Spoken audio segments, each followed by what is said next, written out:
Hi, ഇന്ന് ഞാൻ ചെയ്യുന്നത് ഒരു മുട്ട വച്ചിട്ടുള്ള വിഭവമാണ്. ഞാൻ ആവശ്യത്തിനുള്ള സാധനങ്ങൾ ഇവിടെ എടുത്തു വച്ചിട്ടുണ്ട്.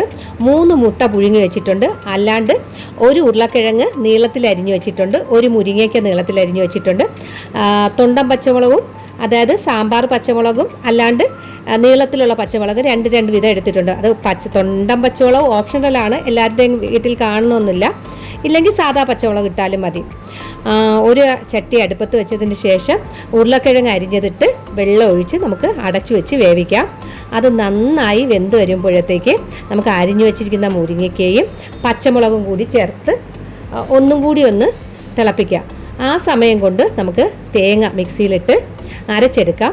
നന്നായിട്ട് അരയേണ്ട, അവിയലിനൊക്കെ അരയ്ക്കുന്ന ആ ഒരു പരുവത്തിൽ നമുക്ക് അരഞ്ഞ് കിട്ടിയാൽ മതി. അതായത് തോരൻ അരയുന്നതിനേക്കാളും കുറച്ചുകൂടി അരഞ്ഞ് കിട്ടിയാൽ മതി. ഞാൻ തേങ്ങ 1 കപ്പ് എടുത്ത് വെച്ചിട്ടുണ്ട്. അതിൻ്റെ കൂടെ തന്നെ 1 ചെറിയ സ്പൂൺ മുളക് പൊടി, 1 കുഞ്ഞു സ്പൂൺ കുരുമുളക്, അല്പം മഞ്ഞൾപ്പൊടി, ഒരു 2 ചെറിയ ഉള്ളി, ആവശ്യത്തിന് കരിവേപ്പില, എല്ലാം കൂടി ഒന്നിച്ചിട്ട് ഒന്നടിച്ചെടുത്താൽ മതി. ഒരുപാട് അങ്ങ് അരയേണ്ട, അല്പം വെള്ളം കൂടെ ഒഴിച്ച് ഒന്നടിച്ചെടുക്കാം. ഏകദേശം ഈ പരുവത്തിൽ അരഞ്ഞ് കിട്ടിയിട്ടുണ്ട്. നമുക്കിനി വെന്ത് കിടക്കുന്ന ഉരുളക്കിഴങ്ങ് മുരിങ്ങയ്ക്കയിലേക്ക് ആവശ്യത്തിന് ഉപ്പും കൂടി ചേർത്ത് കൊടുക്കാം. അതിനുശേഷം ഈ അരച്ചു വെച്ചിരിക്കുന്ന കൂട്ടും കൂടെ ചേർത്ത് നന്നായി അടച്ചു വെച്ച് തിളപ്പിക്കാം.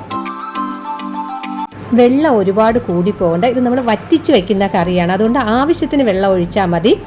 നമ്മൾ ഒഴിച്ച കൂട്ട് ഒന്ന് വറ്റി വരുമ്പോഴേക്ക് നമുക്ക് അരിഞ്ഞ് വെച്ചിരിക്കുന്നത്, അതായത് 1 മുട്ട 4 കഷ്ണമായിട്ട് ഞാൻ അരിഞ്ഞ് ഇതിലേക്ക് ചേർക്കുന്നുണ്ട്.